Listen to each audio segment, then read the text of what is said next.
Well, welcome Billy Sutton, Senate Democratic leader. Spence Hawley with me, so you have joined the Democratic press conference for the week. Week 3 already, almost in the books. It's going fast. It'll keep going faster as we go along. This week was the deadline for unlimited bill introductions, and so you should see the bulk of the bills come in this week. And then every legislator has another 3 bills that they can drop by next week. And so there will still be a significant number of bills to come in, but most of those should be this week, I would hope. And so we'll get a better understanding of what that looks like. As far as what we're looking at, I dropped one of my bills dealing with integrity in government, and one of the focuses that our caucus is focusing on, which has pretty broad bipartisan support, but it's a focus on records retention of fiscal documents. Different agencies have different procedures on how they retain government records as far as fiscal documents go. And so we're looking to expand that time period and have a uniform process amongst state government to keep records at least 10 years. Hopefully we can have a conversation about maybe even longer. With the technology that's available these days, you should be able to keep fiscal records for a long time. And that will make it easier in the future to go back and audit if we have different problems, such as what happened with Gear Up. We weren't able to go back and audit Gear Up 1 to the degree that we needed to because those fiscal documents were not available. They had been destroyed. So that's one of the bills that we're talking about. I know Spence is going to hit on a couple other ones. Also dropped a couple bills dealing with workforce development this week that has bipartisan support. One is to create a CTE consortium to encourage innovation and collaboration amongst school districts to offer career and technical education. Another one is funding the Building South Dakota program to a larger degree. The governor has a plan to put about $4.9 million into that, but the program actually needs about $10 million. And so we're proposing a $5 million one-time shot into Building South Dakota. And then also dropped a bill to address the needs-based scholarship funding, which is very low compared to other states. We talked a little bit about that last week at the press conference, but it is something we have to prioritize and address. And so that's something that we'll be focused on as the session goes on. By the way, all the funding for those sources I mentioned are coming out of the Governor's Future Fund, which the legislature doesn't have much hands-on control of that. So with that, I'll turn it over to Representative Hawley, and we'll go from there. Thanks, Senator Sutton. Well, we've been very congenial for 3 weeks now. As the bills get dropped and some of the more serious discussion starts taking place, I'll say that might change a little bit.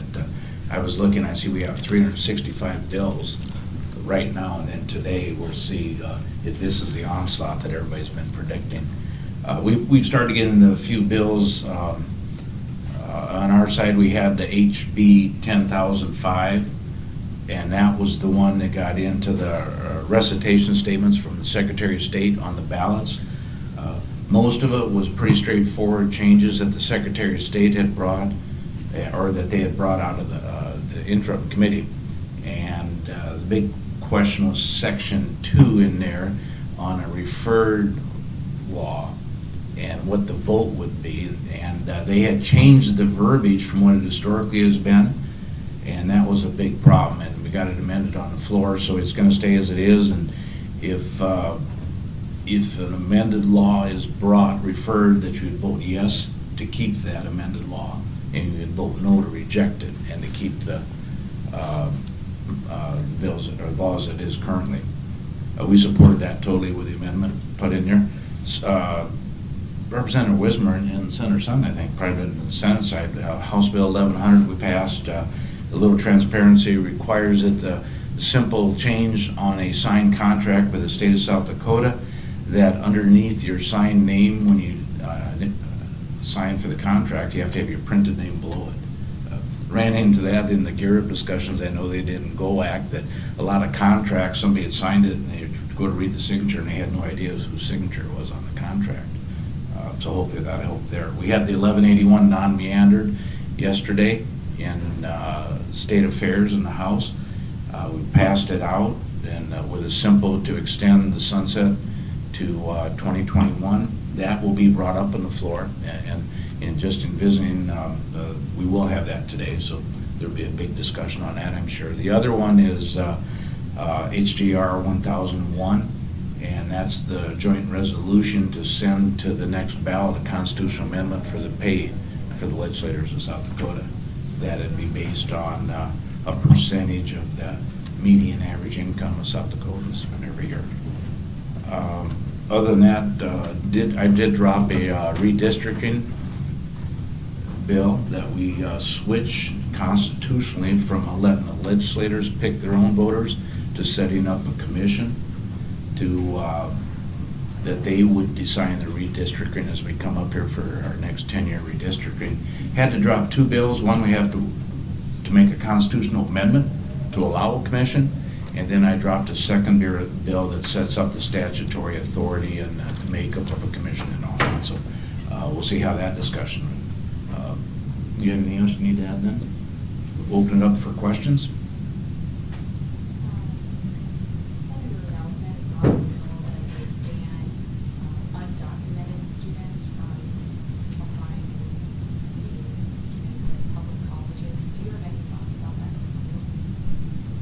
I haven't seen that yet, and I don't know if Senator Son, have you read that bill? I haven't seen it yet. We'll have to take a look at it. Yeah, I don't know what he's getting at in there, so I hate to answer without even reading the bill, to be honest.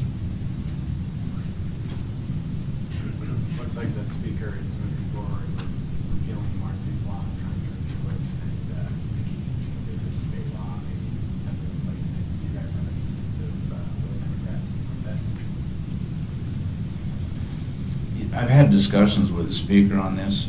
Marcy's law did create problems, and I understand that.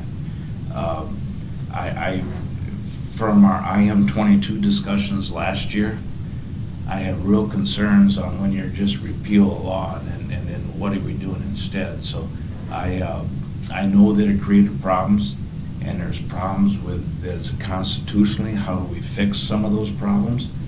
And I think the intent of the law is what we want to keep.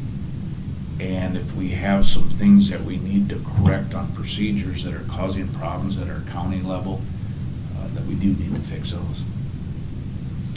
Yeah, I just generally, it's been our stance that we need to respect the will of the voters. And even though some of us might not personally agree with that it was needed as in our Constitution, the voters did vote for it, and I think we need to be consistent in our support for the will of the people. Just one follow-up on that. Does it make any difference that the people would have to vote to repeal it? Yeah, I think that's a valid conversation. So we'll see where it goes. I guess the quick follow-on, they either need to vote to repeal it or to vote to correct it, the issues. The question is, which way do you go with that, would be the concern. Representative Goodwin this week put forth a proposal to require drug testing of all lawmakers. Do you have any opinion on that? Do you know if your office will support it? I think, the drug testing of lawmakers, it makes for good talk and good news. But in reality, how do you action that, and what's the budget required for that? I don't have any problem with the drug testing, but I have a problem with the mechanics of it and how do we do that. So I don't know where that discussion is going to go, to be really honest. I suppose sometimes it makes you wonder with some of the bills that we see that maybe we should be doing some of that. But this just detracts from what we really need to be talking about. We need to be talking about transparency and accountability in state government. We need to be talking about workforce development. we need to be talking about how we fund our priorities. And some of these measures that we're seeing have nothing to do with what we should really be talking about.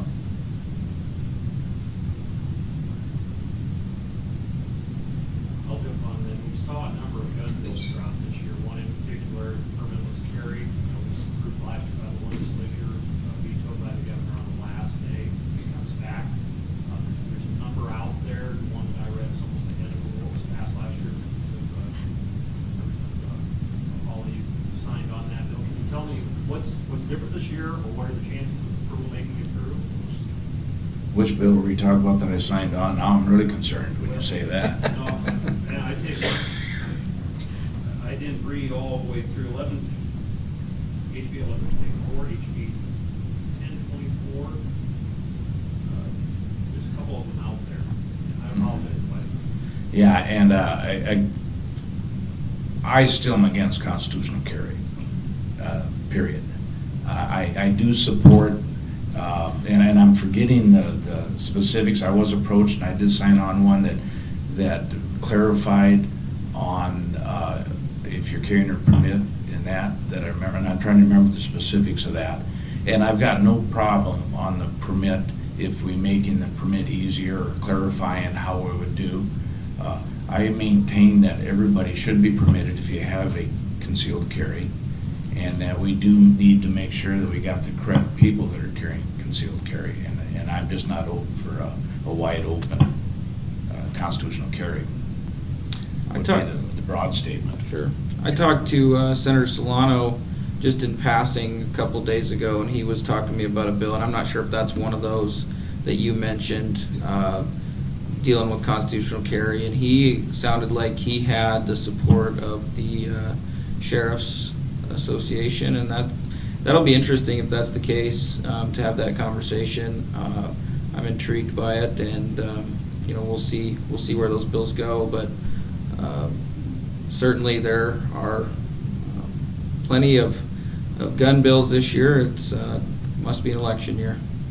Yeah, and it's real difficult without talking about a specific bill and specifics, because I've supported several gun bills in the past. Most of them dealing when we set up the different tiers that for permitting and all that, and I'd be supportive of those types. So. follow up on that, HB 1024 allows certain felons to apply for concealed carry. How do you feel about felons? Do you want to answer that? I guess in the broad context of a felon carrying a pistol, probably not supportive. I would need to see what kind of limitations are put on that to get me to change my mind. It's real difficult when we're talking broad concepts to lay down a blanket yes or no answer, but it'd have to be a really good reason for me to support that. I think I would tend to agree with, depends on the situation, do I think that from a violent crime or something of that nature, I would have some hesitation about that, but again, we need to take a closer look at the details. The devil is always in the details, and so we need to make sure that we're using common sense with how we approach legislation, and too often that's not the case.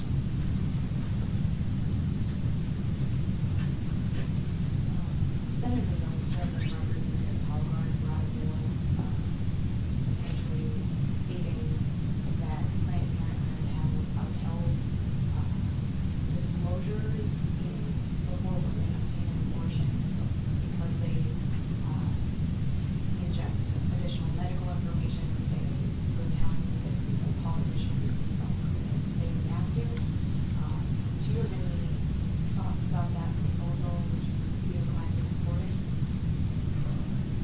Is that got a bill number yet too? That one's 110, Senate Bill 110. Have you seen that one yet? No, but I think as a broad statement, I would hope that any organization is following state law. We are a nation of laws, and so I would hope that they're following state law. I would also hope that the proponents of this measure think through what they're proposing and that they actually have proof of what they say is going on. Too often, we hear a lot of empty rhetoric in politics these days about something that may or may not be going on. And it's time that we start using facts and data and proof. And so I would hope that if they're bringing this legislation, that they have proof of what they say is actually going on.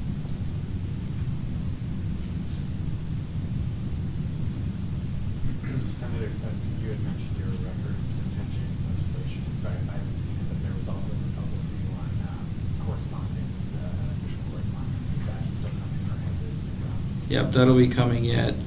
That's one of my 3 bills remaining, and so we'll be dropping that next week.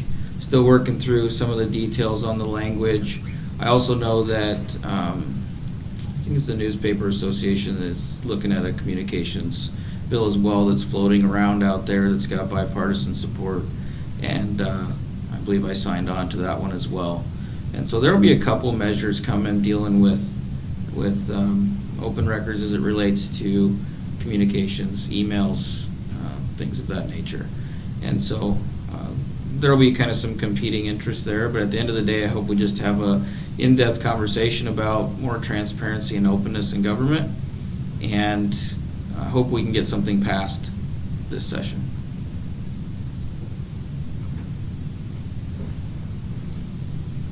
There's a proposal in the Senate that was voted on yesterday, increasing the threshold of constitutional amendment to 55%. Senator, I believe you voted in favor of it. The House is voting on a bill. I just wanted to correct you quick, I voted against that. You voted against it? Mhm. Okay, my bad. Yep. Anyway, and then the House is voting on what essentially will be a pay increase, presuming both of those make the ballot this year. What do you think the perception from the voters might be on both those questions? Yeah, I don't know. I don't know what the perception of the voters will be on it. What I can tell you as far as my opposition of that resolution was for a couple of reasons. If you look at the measures that have passed by over 50%, but less than 55%, there's been some good things, and the voters have done a good job on those issues, and so that's one of the reasons that I opposed it. The other reason is that you essentially are going to have a situation where the voters of today are deciding for the voters of the future and holding them to a higher standard than what folks have been held to for a long, long time in South Dakota. I think we also have to remember who the Constitution belongs to, and that's the people. And so I don't think that the voters have done a bad job. I think they've done really well. We can maybe disagree here and there, but overall, there's been a lot of good things that have happened on the ballot. And this is just part of a constant attack to take away the will of the voters. And that's just something I can't get on board with. Yeah, as far as the will of voters on the pay raise, I don't know what that'll be. One of the problems you have when it's constitutional amendment required is that I don't know who will fund the campaign out there to put the message out when the legislature brings a bill forward one way or the other. It seems like there's several sides will come against it and fund it, so that makes it difficult. But we do need to have the discussion on legislative pay. And the benefit of this is that it takes it out of the legislature setting their own pay, and it gives it back to the public side. And I think that's probably the adequate. The comment was made that we're going to their bosses and asking to give a raise to the legislature. And if they don't think that we deserve it, it probably won't happen. And if they can make a case that, yes, they deserve to give their future legislators a pay raise, then they need to do it. And they need to determine who they want to come to the legislature, because they need to realize that right now with a $6,000 limit on pay, that limits who's coming out of the legislature. There's a certain segment in our middle age group is probably limited. Those with families that are working that don't have the ability to finance their own way to come out here. can spend 3-4 months from their job in a year. So unless we raise that, they just need to accept that there's a segment that won't be out here and be representative. So we'll see what happens. And I don't know who's going to make that issue if it gets that far. Yeah, it'll be interesting to see on that one.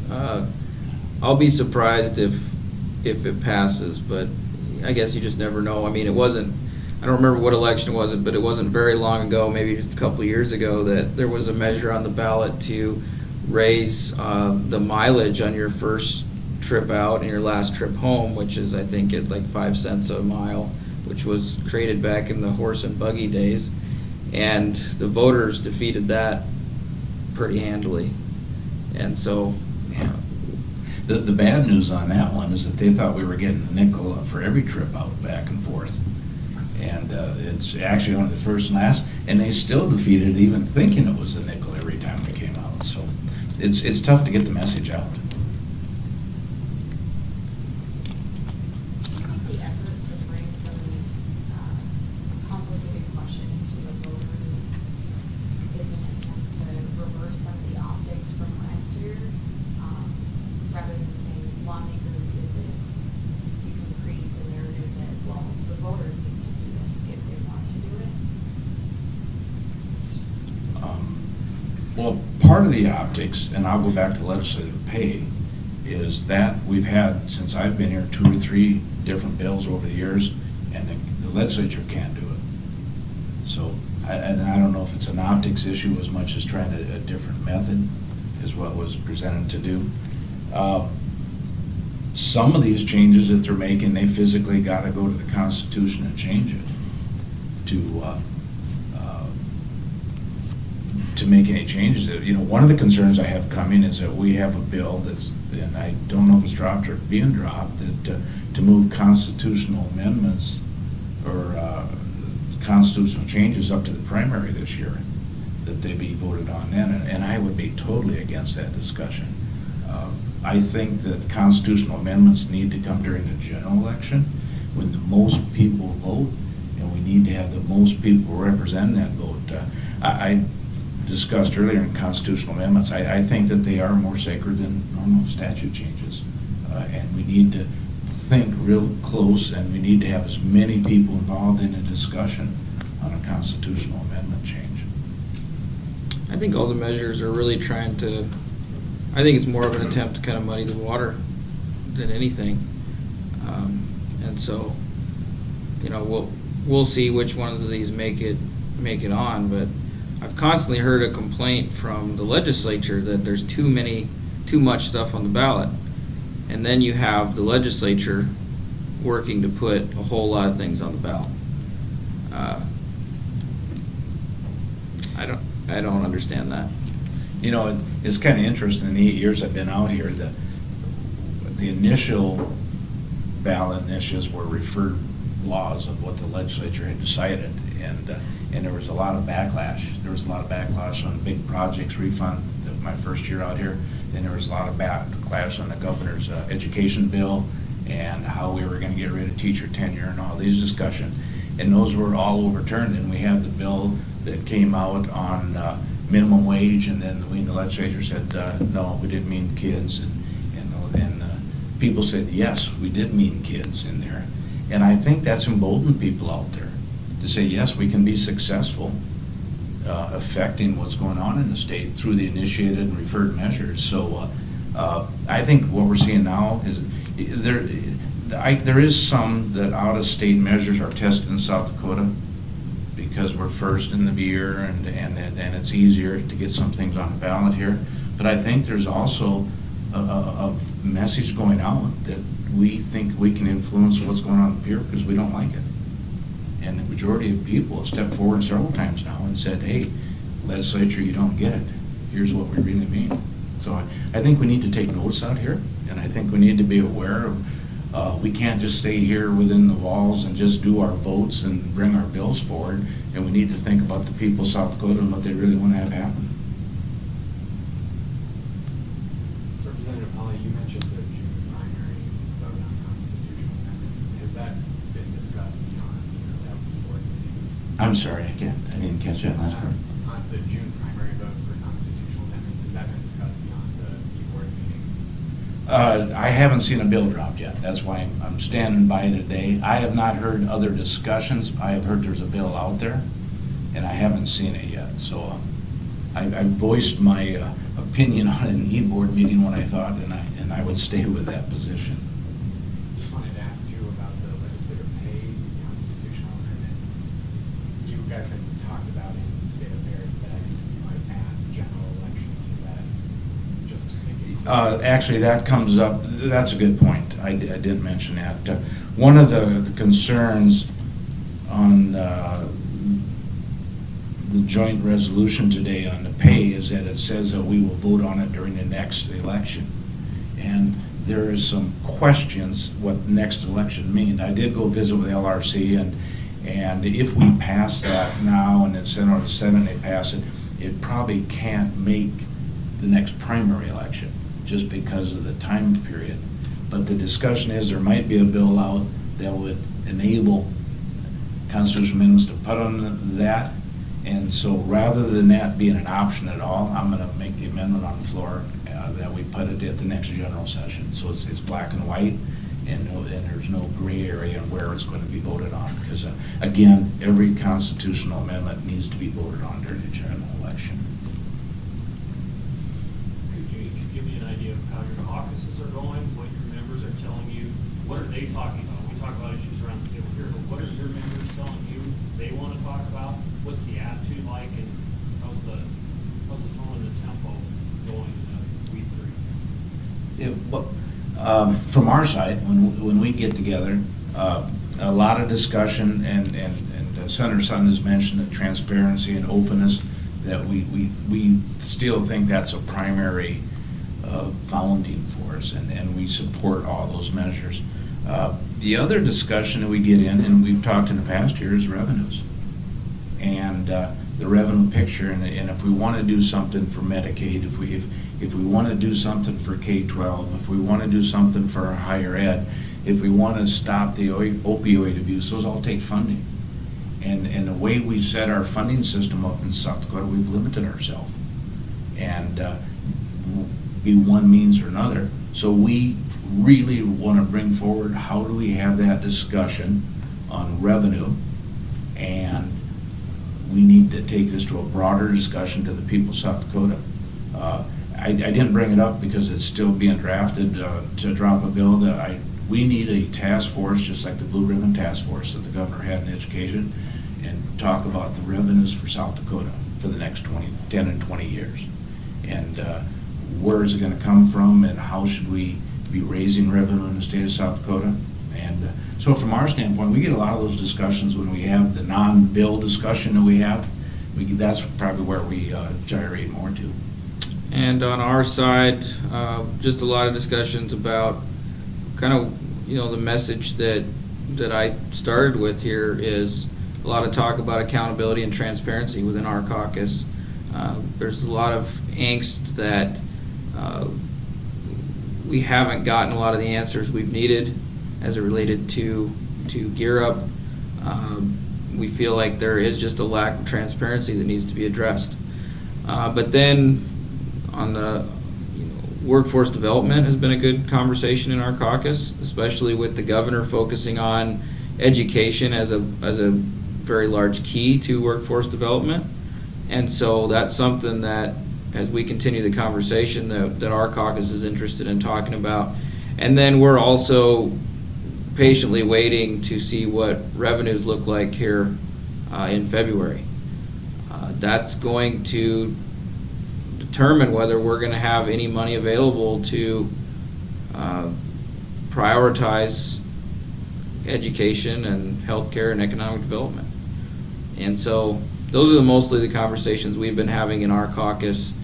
But it's been, there hasn't been too much time for side conversations, just because of all the bill and committee work that we're dealing with.